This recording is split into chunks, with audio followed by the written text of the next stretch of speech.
रजनी दीदी हंसते हुए बोली, रानी, मेरी प्यारी देवरानी, जल्दी से घूंघट कर लो, अगर माँ जी आ गई तो हंगामा हो जाएगा। मैंने घूंघट किया ही था, तभी माँ जी वहाँ आ गई और कड़कड़ाती आवाज़ में बोली, चलो अब क्या यहीं पे गपशप मारती रहोगी तुम दोनों। हमने चलना शुरू ही किया था, तभी माँ जी ने रजनी दीदी के कंधे पर हाथ रखा और बोली, पता है ना कहाँ से जाना है और कैसे जाना है। माँ जी ने बोला कि जब भी कोई बड़ा तुम्हारे सामने खड़ा हो तो हमेशा घूंघट में रहना और कम से कम अपने बड़ों के सामने आना, और बिना घूंघट के तो कभी नहीं। रजनी दीदी कुछ बोली ही नहीं, बस अपना सिर हिलाते हुए हाँ बोल दिया। मैंने भी बस अपना सर हाँ में हिलाया। माँ जी के जाने के बाद मैंने पूछा, रजनी दीदी, आप तो स्कॉलर हो और इन सब चीज़ों को कैसे निभाते हो। रजनी दीदी मुस्कुराई और बोली कि मैं थारे जेठ जी से बहुत प्यार करती हूँ, इसलिए अभी तक चुपचाप सब चीज़ें निभा रही हूँ। मैं कुछ नहीं बोली और चुपचाप रजनी दीदी के साथ घर के बाहर वाले कमरे में जाकर बैठ गई। वहाँ पर एक पड़ोस की आंटी जी बैठी थी। वो बोली कि यह कैसी बहू है, आई है, ससुर जी सामने खड़े हैं और ये यहाँ पर बैठी है। मुझे कुछ समझ ही नहीं आया।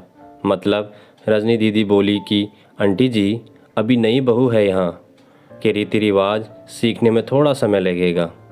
रजनी दीदी मुझे वहाँ से उठाकर मेरे कमरे में छोड़ गई। 6 महीने यूं ही छोटी छोटी चीज़ों में बीत गए। फिर एक दिन मैं राहुल के साथ साड़ी लेने गई। राहुल का फ़ोन आया और वो दुकान से बाहर बात करने चला गया। साड़ी की दुकान पर मैं बेधड़क होकर साड़ियाँ देख रही थी। तभी साथ में बैठे हुए अंकल जी खांसे, 1 बार, फिर 2 बार, फिर 3 बार। मैंने साड़ी वाले भैया से बोला कि भैया, इन अंकल जी को पानी दे दो, बहुत खांसी हो रही है इन्हें। अंकल जी भड़क उठे और बोले, क्या बदतमीज़ लड़की है, ये कुछ शर्म लिहाज है या नहीं इसे। दुकान पर हंगामा देख राहुल बाहर से भागकर अंदर आया और अंदर आते ही अंकल जी के पैर छूकर बोले, मामा जी आप यहाँ।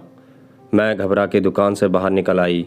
एक लंबा घूंघट घर के गाड़ी में बैठ गई। राहुल बाहर आया और गाड़ी में बैठकर गाड़ी बहुत तेज़ चलाने लगा। मैंने धीमी आवाज़ में बोला, गाड़ी बहुत तेज़ चला रहे हो, कहीं एक्सीडेंट ना हो जाए।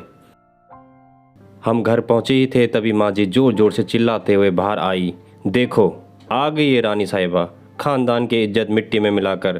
तभी रजनी दीदी आई और बोली, माँ जी, मेरी शादी को 6 साल हो गए हैं, मैं अभी तक मामा जी को नहीं जानती, ये कैसे जानेगी। माँ जी ज़ोर से चिल्लाई, देखो कैसे चपड़ चपड़ जवान चल रही है इस रजनी की भी।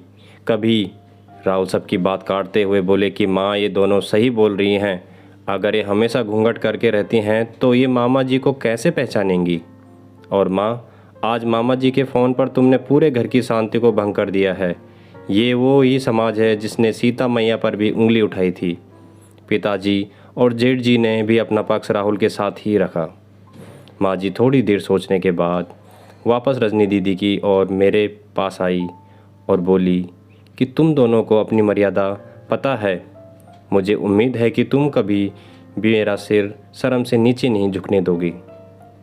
हम एक ही परिवार के सदस्य हैं, हमें हमेशा साथ रहना है, अच्छा वक्त हो या बुरा वक्त, हर सदस्य को अपनी मर्यादा पता है।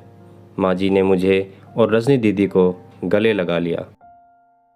दोस्तों, इस कहानी को सुनने के लिए आपका दिल से धन्यवाद। अगर आपको ये कहानी पसंद आई हो तो वीडियो को लाइक शेयर करना मत भूलिएगा और चैनल पे नए हैं तो चैनल को सब्सक्राइब करके बेल आइकन को प्रेस करना मत भूलिएगा।